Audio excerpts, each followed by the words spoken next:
ছোট বাচ্চাটা মায়ের কোল দিয়া লাফ দিয়া নাই, মা ডাক দিয়া কয়, মা ওয়াদা করছিলাম তোমাকে শহীদের মা হিসেবে দাঁড়া করাইব, বিদায় দাও, আল্লাহর নবীর সাথে যুদ্ধের ময়দানে যাব। একটা দৌড় দিয়া মায়ার নবীর সামনে হাজির, ডাক দিয়া বলে, ইয়া রাসূলুল্লাহ, ইয়া হাবিবাল্লাহ, ওগো নবী, আপনি আমাকে রাইখা যাবেন না, আমি আপনার সাথে যুদ্ধের ময়দানে যাইতে চাই। নবী ডাক দিয়া কয়, বাবা না না না, তোমাকে যুদ্ধের ময়দানে নেওয়া যাবে না। এমন সময় ছোট বাচ্চাটা ডাক দিয়া বলে, নবী আপনি তো আমাকে যুদ্ধের ময়দানে নিতে চান না, তবে নবী ভালো করে শুনেন, আমি আমার মায়ের কাছ থেকে একটা সবক শুনেছি, দেখেছি, আমি শিখেছি। ভাই কি শিখেছো? বলে, ইয়া রাসূলুল্লাহ, ইয়া হাবিবাল্লাহ, আমার মাকে আমি দেখেছি, মা যখন সকালবেলা চুলা জ্বালায়, ছোট ছোট লাকড়িগুলো বাইচা বাইচা চুলার ভিতরে দিয়ে আগুন ধরাইয়া দেয়, যেই মাত্র আগুনগুলো দাউ দাউ দাউ দাউ করে জ্বলে যায়, এরপরে বড় বড় লাকড়িগুলো চুলার ভিতরে দেয়। ওগো নবী, যুদ্ধের দামামা যখন বেজে যাবে, নবী গো, আমি যখন আপনার সাহাবীদের সাথে কাতারবন্দি হয়ে দাঁড়ায় যাব, হায়নার দলেরা কাফেররা মুসলমানদের রক্ত চোষার জন্য পাগল পারা হয়ে যাবে, তখন সর্বপ্রথম আপনি আমাকে যুদ্ধের ময়দানে ছেড়ে দিবেন, কাফেররা আমাকে পাওয়া মাত্রই টুকরা টুকরা করে দিবে, আমার রক্ত দিয়ে জমিনটা রঞ্জিত হয়ে যাবে, যেই মাত্র আমার রক্ত জমিনের ভিতরে ঝরবে, সাহাবায়ে কেরামের ঈমানের জজবা বেড়ে যাবে, সাহাবায়ে কেরামের ভিতরে ঈমানের তাকাত বেড়ে যাবে, সাহাবায়ে কেরামরা যুদ্ধ করতে আরো ভালো হবে। নবী গো, আপনি আমাকে রাইখা আমাকে রাইখা আপনি যাবেন না, আমি আপনার সাথে যুদ্ধের ময়দানে যাইতে চাই। আল্লাহ তাআলার আরশে জোশ এসে যায়, আল্লাহ পাক রব্বুল আলামিন ডাক দিয়া কয়, জিবরাইল যাও যাও, আমার হাবিবের কাছে চইলা যাও, আমার নবীর কাছে যে আমার সালাম জানাইবা, আর বলবা আল্লাহ তাআলা জানতে চায় আপনি কি করেন। জিবরাইল ডাক দিয়া বলে, ইয়া রাসূলুল্লাহ, ইয়া হাবিবাল্লাহ, ওগো নবী, আল্লাহ পাক রব্বুল আলামিন জানতে চায় আপনি কি করেন। নবী বলে, জিবরাইল আমি যারা জিহাদের ময়দানে যাবে তাদের নাম লিস্টি করতেছি। এমন সময় জিবরাইল বলে, ইয়া রাসূলুল্লাহ, আল্লাহ পাক রব্বুল আলামিন যারা জিহাদের ময়দানে যাবে, যারা জান্নাতি হয়ে গেছে, তাদের নাম আল্লাহ তাআলা জান্নাতি খাতায় উঠাই দিয়েছে। আল্লাহ তাআলার কাছে প্রিয় ব্যক্তি যারা এই যুদ্ধের ময়দানে যারা শহীদ হয়ে যাবে, জান্নাতি হয়ে যাবে, তাদের নাম আল্লাহ তাআলা লিস্টি করছে। ডাক দেয়া বলে, নবী ওই লিস্টের ভিতরে সর্বপ্রথম যার নাম সে হলো আপনার কোলের ভিতরেই ছোট সাহাবী, এ হলো আপনার ওই সাহাবী যার নাম জান্নাতি খাতা 1 নম্বরে। আল্লাহু আকবার।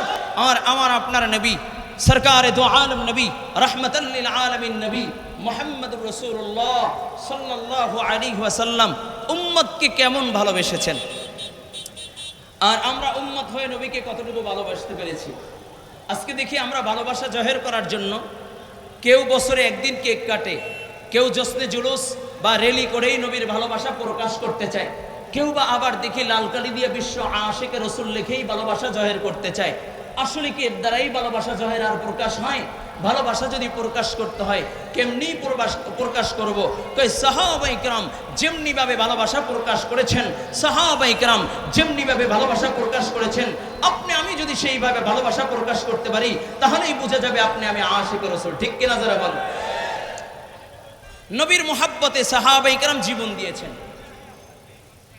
নবীর মুহাব্বতটা কেমন ছিল? কয় আজকে নবীর এই 12 রবিউল আউয়াল নবী দুনিয়া থেকে বিদায় নিয়েছেন, এর ভিতরে কোনো ইখতিলাফ নাই।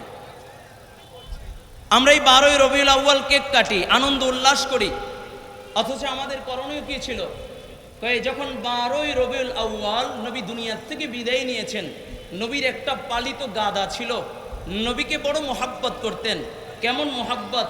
নবী যদি ইশারা করতেন গাদাকে ডাক দিয়া, যাও আবু বকরকে ডাক দিয়ে নিয়ে আসো, গাদা আবু বকরের দরজায় যায় নক করে আবু বকরকে ডাইকে নিয়ে আসতো। বলুন সুবহানাল্লাহ।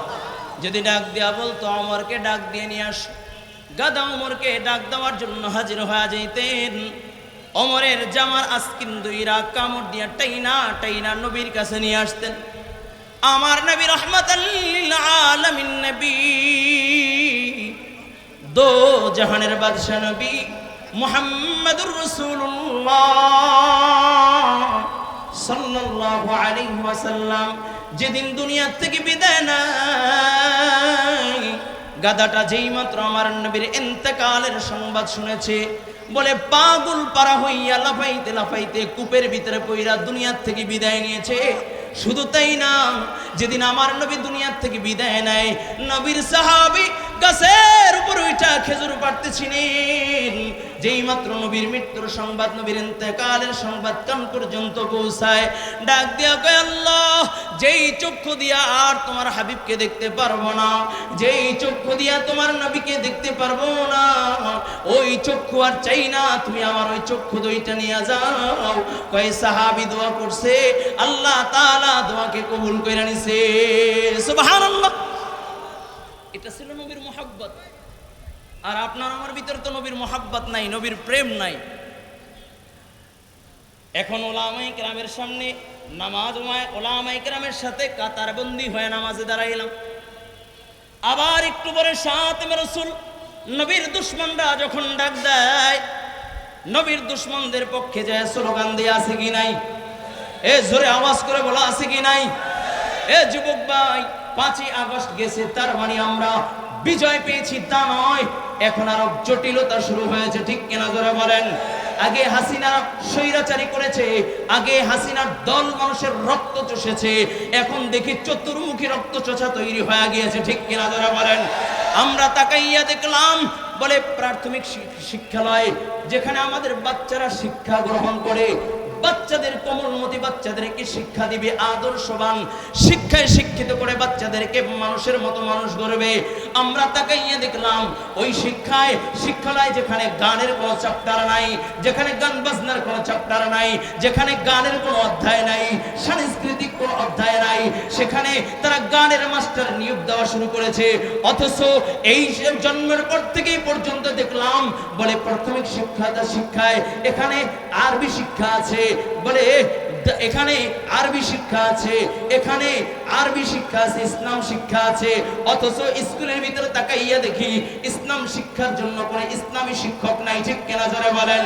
আমরা তাকাইয়া দেখলাম 5ই আগস্টের পরে এক মহা ষড়যন্ত্র চলতেছে, যেই ষড়যন্ত্র হলো মুসলমানিয়তকে ধ্বংস করা, মুসলমানদেরকে নাস্তিকবাদী আর হিন্দুত্ববাদী দিয়ে রূপান্তরিত করা, ঠিক কিনা জোরে বলেন? শুধু তাই না, তাকাইয়া দেখলাম ওই যে লূত আলাইহিস সালাতু ওয়াস সালামের বংশধর যারা লাবাতাদের সাথে যুক্ত, যারা এরকম থার্ড জেন্ডার মানে সমকামিতাকে প্রমোট করে, ওই পশ্চিমা অসভ্যতামিকে বাংলাদেশে প্রমোট করার জন্য তারা যুগে যুগে চেষ্টা করে যাচ্ছে, ঠিক কিনা জোরে বলেন?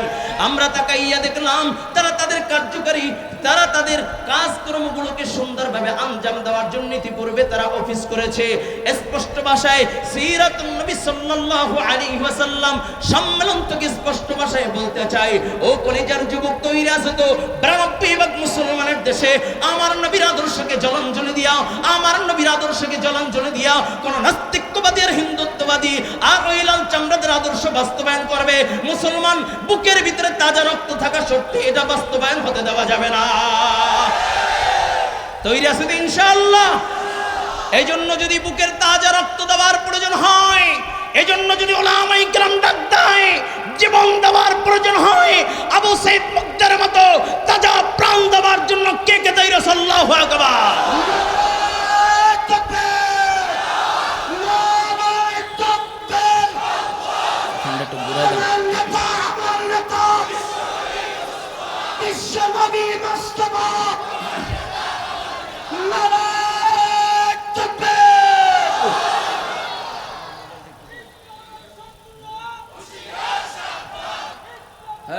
স্লোগান দেওয়ার সময় নাই, হুজুর চলে আসবেন। যুবক ভাইরা আমার, ভালো করে বুঝেন, আমরা দাবি করি নবীর সাচ্চা আশিক, আমরা দাবি করি নবীর মহাব্বত আমাদের অন্তরে আছে, কিন্তু নবীর মহাব্বত অন্তরে থাকা সত্ত্বেও 92 ভাগ মুসলমানের দেশে তারা ইসলামকে খাটো করবে, ইসলামী আদর্শকে বিলীন করে দিবে। শুধু তাই না, ইসলামী আদর্শকে মানবে না, সেটা মুসলমান সহ্য করবে না, ঠিক কিনা ধরে বলেন? সাহাবায়ে কেরাম যেভাবে জীবন দিয়েছে, তৈরি আছে ইনশাআল্লাহ?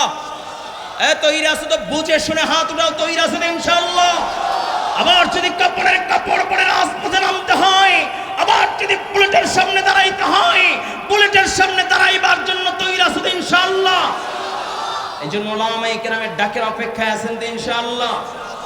এখন দুইটা দল, একটা হক একটা বাতিল, একটা মুসলমান একটা বেঈমানের, ঠিক কিনা যারা বলেন? কেউ মুসলমানের দলে থাকবে, কেউ বেঈমানদের দলে যাবে, ঠিক কিনা যারা বলেন? কেউ মুসলমানের দলে দায়িকা মুসলমানের আদর্শ গ্রহণ করবে, কেউ বেঈমানের দলে যায় বাবার আদর্শ আর স্বামীর আদর্শ লেনিন কালমাসের আদর্শ গ্রহণ করবে, ঠিক কিনা যারা বলেন? কেউ বলে শরিয়া আইন চাই না, আমরা বলি তোমার মতো বাটপারকে আমরা চাই না। বুঝে শুনে বলতেছেন তো? হ্যাঁ, বুঝে শুনে বলতেছেন তো? কেউ আবার বলে মৌলবাদদেরকে উত্থান করতে হবে, এদেশে মৌলবাদীদের জায়গা হবে না। আমি স্পষ্ট ভাষায় বলতে চাই, মৌলবাদীকে উত্থান করার মতো এমন দুঃসাহস কারো হয় না, ঠিক কিনা যারা বলেন? শেখ হাসিনা চেয়েছিল এদেশ থেকে উলামায়ে কেরামদেরকে নিচ্ছিন্ন করে দিবে, এই জন্য হাজার হাজার উলামায়ে কেরামদেরকে আয়না করে বন্দী করেছে। শেখ হাসিনা বাংলা ছাড়তে বাধ্য হয়েছে। আবার যদি কেউ উলামায়ে কেরামদেরকে নিচ্ছিন্ন করতে চায়, ৯২ মুসলমানের দেশে পা রাখতে পারবে না, ঠিক কিনা? যুবক ভাইরা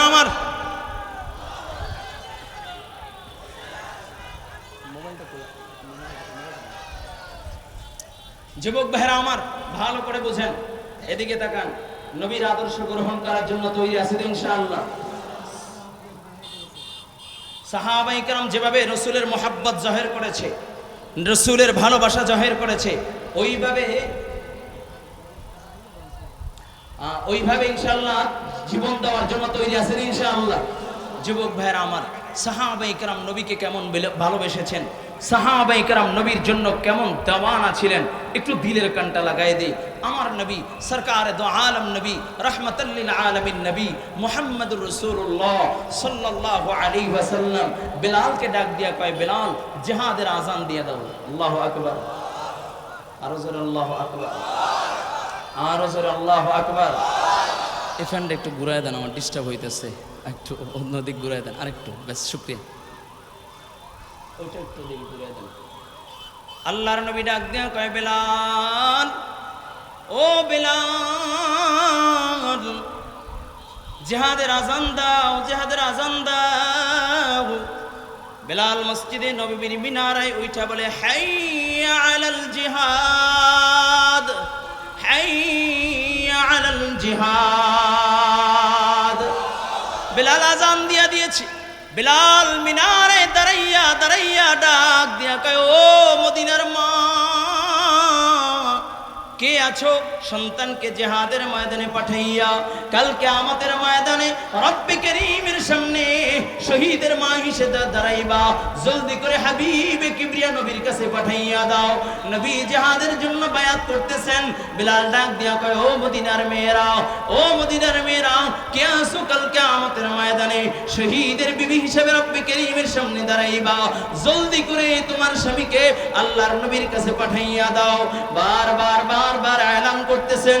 ও কলিজার যুবক, মদিনার যুবক সাহাবীরা, জলদি করে আল্লাহর নবীর হাতে হাত দিয়া বায়াত করে নাও, বায়াত হয়ে যাও।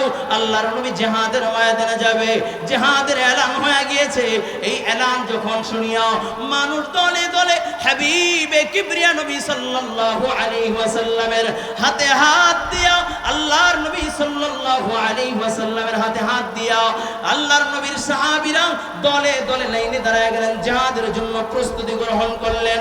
সাহাবায়ে কেরাম যখন প্রস্তুতি নিচ্ছে, এদিকে মদিনার ভিতরে এক বিধবা নারী, যার স্বামীও আল্লাহর রাহে শহীদ হয়ে গিয়েছে, জীবন দিয়েছে, যুদ্ধের ময়দানে শাহাদাত বরণ করেছে। এ মহিলা চোখের পানি ছেড়ে ছেড়ে কান্না করে। মহিলার 6 থেকে 7 বছর বয়স একটা বাচ্চা। ডাক দিয়ে কই, মা, কেন কান্না করো? কিসের জন্য কান্না করো? ডাক দেয়া কয়, বাবা, আমি কান্না করি, ওই যে শোনো নাই বিলাল হাইয়া আলাল জিহাদ বলে দিয়েছে, জিহাদের জন্য এলান হয়ে গিয়েছে। আমি কান্না করি, আমার যদি একটা সন্তান থাকতো, আমি ওই সন্তানটাকে আল্লাহর নবীর হাতে আল্লাহর নবীর সাথে পাঠাইয়া জিহাদের ময়দানে পাঠাইয়া দিতাম, নবীর সাথে জিহাদের ময়দানে চলিয়া যাইত, শহীদ হয়ে যাইত। আমি কাল কিয়ামতের ময়দানে শহীদের মা হিসাবে দাঁড়াইয়া যাইতাম। ও কলিজার যুবক, একটু ভালো করে বুঝো। ছোট বাচ্চা ডাক দিয়া কয়, মা, আমি কি তোমার সন্তান না? ডাক দিয়া কয় কেন বাবা এই প্রশ্ন কেন? কয় মা তুমি যে বললে একটা সন্তান থাকলে জিহাদের ময়দানে পাঠাইয়া দিতা, আমি কি তোমার সন্তান না? ডাক দিয়া কয় বাবা হ্যাঁ হ্যাঁ তুমি আমার সন্তান। ডাক দিয়া কয় মা আমি যদি তোমার সন্তান হয়ে থাকি তাহলে ওয়াদা করলাম তোমাকে কাল কিয়ামতের ময়দানে শহীদের মা হিসেবে দাঁড়া করাইয়া দেব। এই বলিয়া মায়ের চোখের পানি মুছা মাকে ডাক দিয়া কয় মা চলো চলো আমাকে নিয়ে আল্লাহর নবীর দরবারে চলো। আল্লাহর নবীর দরবারে ছোট বাচ্চাকে কোলে নিয়ে হাজির। সাহাবায়ে কেরাম লাইনে দাঁড়ায় গেলেন, মহিলাও ছোট বাচ্চাকে নিয়ে লাইনে দাঁড়ায় গেছে। এমন সময় সাহাবায়ে কেরাম ডাক দিয়া বলে রে মা এই ছোট বাচ্চা নিয়ে কেন লাইনে দাঁড়ায় গেলাম? ডাক দিয়া কয় আমি আমার বাচ্চাটাকে আল্লাহর নবীর সাথে জিহাদে পাঠাইতে চাই, জিহাদের ময়দানে আমার সন্তান যাবে। সাহাবায়ে কেরাম ডাক দিয়া কয় মা এত ছোট বাচ্চা জিহাদের ময়দানে যাইতে পারবে না, এত ছোট বাচ্চা জিহাদের ময়দানে এলাও হবে না। বারবার কথোপকথন হইতেছে। মায়ার নবী রাহমাতাল লিল আলামিন নবী ডাক দিয়া কয় ও সাহাবায়ে কেরাম কথা কিসের, এত আওয়াজ কিসের? ডাক দিয়া বলে ইয়া রাসূলুল্লাহ ইয়া হাবিবাল্লাহ ওগো নবী এই যে একটা মহিলা তার সন্তানকে নিয়ে লাইনে দাঁড়ায় গেছে, সন্তানকে জিহাদের ময়দানে পাঠাইতে চায়। আল্লাহর নবী ডাক দিয়া কয় মা এদিকে আসো। ছোট বাচ্চাটাকে নিয়ে আল্লাহর নবীর সামনে হাজির। ডাক দিয়া কয় মহিলা কেন এই সন্তানকে নিয়ে লাইনে দাঁড়াইলা? কয় নবী বিলাল এলান করেছে যদি কেউ শহীদের মা হিসাবে আল্লাহ তাআলার আদালতে দাঁড়াইতে চাও সন্তানকে যুদ্ধের ময়দানে পাঠাইয়া দাও। আমি আমার সন্তানকে যুদ্ধের ময়দানে পাঠাইয়া দিলাম যেন শহীদের মা হিসাবে দাঁড়াইতে পারি। আল্লাহর নবী ডাক দিয়া কয় মা এত ছোট বাচ্চাকে যুদ্ধের ময়দানে নেওয়া যাবে না, ও মা এই সন্তানকে নিয়ে তুমি চইলা যাও। মহিলা ডাক দিয়া বলে ইয়া রাসূলুল্লাহ ইয়া হাবিবাল্লাহ ওগো নবী আমিও জানি এত ছোট বাচ্চা যুদ্ধের ময়দানে এলাও হবে না, আমার বাচ্চা তুই ছোট। কয় তরবারির চেয়েও ছোট। নবী গো আমার সন্তানটাকে আপনি নিয়ে যান, তবে যুদ্ধের ময়দানে আমার সন্তান কোনো কাজে আসবে না, একটা কাজে আসবে। আল্লাহর নবী বলেন কি কাজে? ডাক দিয়া কয় মা যখন আপনি যুদ্ধের আল্লাহর নবী ডাক দিয়া কয় ও মা বলো বলো কোন কাজে লাগবে? মহিলাটা ডাক দিয়া বলে ইয়া রাসূলুল্লাহ ইয়া হাবিবাল্লাহ ওগো নবী যখন আপনি যুদ্ধের ময়দানে নামিয়া যাবেন সেনাপতির দায়িত্ব পালন করবেন, কাফেররা আপনাকে টার্গেট করে তীর ছুড়তে থাকবে, ডান দিক থেকে বাম দিক থেকে চতুর্মুখী তীর ছুড়বে, তখন আপনার আত্মরক্ষার জন্য একটা ঢালের প্রয়োজন হবে। নবী গো আমার সন্তানটা ছোট, আমি আমার সন্তানটাকে আপনার হাতে ঢাল স্বরূপ তুইলা দিলাম। বলি ইয়া রাসূলুল্লাহ ইয়া হাবিবাল্লাহ ওগো নবী আমার সন্তান যখন আপনার সাথে থাকবে কাফেররা যখন আপনাকে তীর ছুড়বে ডান দিক থেকে তীর ছুড়লে আমার সন্তানটাকে ডান দিকে ধরে রাখবেন, বাম দিক থেকে তীর ছুড়লে আমার সন্তানটাকে বাম দিকে ধরে রাখবেন, সামনের দিকে তীর ছুড়লে আমার সন্তানটাকে সামনের দিকে তীর ছুড়ে ধরে রাখবেন। এক একটা তীর আইসা আমার সন্তানটার বুকটা জাজরা জাজরা কইরা দিবে। আমি মায়ের কোন আফসোস নাই, কারণ আমার সন্তানের বিনিময়ে আল্লাহর নবী রাহমাতাল লিল আলামিন নবী জীবিত। এমন এক সন্তান কেন হাজার সন্তান আমি আল্লাহর নবীর জন্য কোরবান করতে পারি। মায়ার নবী চোখের পানি ছেড়ে ছেড়ে কান্না করে আর ডাক দিয়া কয় মা এত প্রেম এত ভালোবাসা আমি মুহাম্মদুর রাসূলুল্লাহর জন্য। এরে মা যাও যাও দোয়া করে দিলাম, আবেগ দিয়া বাস্তবতা চলে না, আমি দোয়া করে দিলাম বড় হয়ে তোমার সন্তান শহীদ হয়ে যাবে, যুদ্ধের ময়দানে যাবে। মহিলাটা কান্না করতে করতে সন্তান নিয়ে যায়, পথের ভিতরে সন্তানটা আমাকে ডাক দিয়া কয় মা এরে মা কই নিয়ে যাইতেছো? আমি আল্লাহর নবীর সাথে যুদ্ধের ময়দানে যাব। ডাক দিয়া কয় বাবা তুমি কি শুনো নাই আল্লাহর নবী বলেছে তোমাকে যুদ্ধের ময়দানে নেবে না, বড় হয়ে যুদ্ধের ময়দানে যাব। ছোট বাচ্চাটা মায়ের কোল দিয়া লাফ দিয়া নাই মা ডাক দিয়া কয় মা ওয়াদা করছিলাম তোমাকে শহীদের মা হিসেবে দাঁড়া করাইব, বিদায় দাও আল্লাহর নবীর সাথে যুদ্ধের ময়দানে যাব।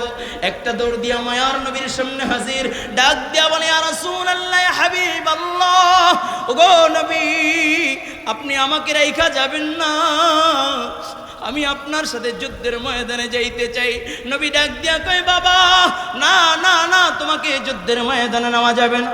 এমন সময় ছোট বাচ্চাটা ডাক দিয়া বলে নবী আপনি তো আমাকে যুদ্ধের ময়দানে নিতে চান না, তবে নবী ভালো করে শুনেন, আমি আমার মায়ের কাছ থেকে একটা সবক শুনেছি, দেখেছি, আমি শিখেছি। তাই কি শিখেছো? বলি ইয়া রাসূলুল্লাহ ইয়া হাবিবাল্লাহ, আমার মাকে আমি দেখেছি মা যখন সকালবেলা চুলা জ্বালায় ছোট ছোট লাকড়িগুলো বাইচা বাইচা চুলার ভিতরে দিয়ে আগুন ধরাইয়া দেয়। যেই মাত্র আগুনগুলো দাউ দাউ দাউ দাউ করে জ্বলে যায়, এরপরে বড় বড় লাকড়িগুলো চুলার ভিতরে দেয়। ওগো নবী যুদ্ধের দামামা যখন বেজে যাবে, নবী গো আমি যখন আপনার সাহাবীদের সাথে কাতারবন্দি হয়ে দাঁড়ায় যাব, হায়নার দলেরা কাফেররা মুসলমানদের রক্ত চোষার জন্য পাগল পারা হয়ে যাবে, তখন সর্বপ্রথম আপনি আমাকে যুদ্ধের ময়দানে ছেড়ে দিবেন। কাফেররা আমাকে পাওয়া মাত্রই টুকরা টুকরা করে দিবে, আমার রক্ত দিয়ে জমিনটা রঞ্জিত হয়ে যাবে। যেই মাত্র আমার রক্ত জমিনের ভিতরে ঝরবে, সাহাবায়ে কেরামের ঈমানের জজবা বেড়ে যাবে, সাহাবায়ে কেরামের ভিতরে ঈমানের তাকত বেড়ে যাবে, সাহাবায়ে কেরামরা যুদ্ধ করতে আরো ভালো হবে। নবী গো আপনি আমাকে রাইখা আপনি যাবেন না, আমি আপনার সাথে যুদ্ধের ময়দানে যাইতে চাই। আল্লাহ তাআলার আরশে জোশ এসে যায়, আল্লাহ পাক রব্বুল আলামিন ডাক দিয়া কয় জিবরাইল যাও যাও আমার হাবিবের কাছে চইলা যাও, আমার নবীর কাছে যে আমার সালাম জানাইবা, আর বলবা আল্লাহ তাআলা জানতে চায় আপনি কি করেন। জিবরাইল ডাক দিয়া বলে ইয়া রাসূলুল্লাহ ইয়া হাবিবাল্লাহ, ওগো নবী আল্লাহ পাক রব্বুল আলামিন জানতে চায় আপনি কি করেন। নবী বলে জিবরাইল আমি যারা জিহাদের ময়দানে যাবে তাদের নাম লিস্টি করতেছি। এমন সময় জিবরাইল বলে ইয়া রাসূলুল্লাহ আল্লাহ পাক রব্বুল আলামিন যারা জিহাদের ময়দানে যাবে, যারা জান্নাতি হয়ে গেছে তাদের নাম আল্লাহ তাআলা জান্নাতি খাতায় উঠাই দিয়েছে। আল্লাহ তাআলার কাছে প্রিয় ব্যক্তি যারা এই যুদ্ধের ময়দানে যারা শহীদ হয়ে যাবে, জান্নাতি হয়ে যাবে, তাদের নাম আল্লাহ তাআলা লিস্টি করছে। ডাক দেয়া বলে নবী ওই লিস্টের ভিতরে সর্বপ্রথম যার নাম সে হলো আপনার কোলের ভিতরেই ছোট সাহাবী, এ হলো আপনার ওই সাহাবী যার নাম জান্নাতি খাতায় 1 নম্বরে। আল্লাহু আকবার।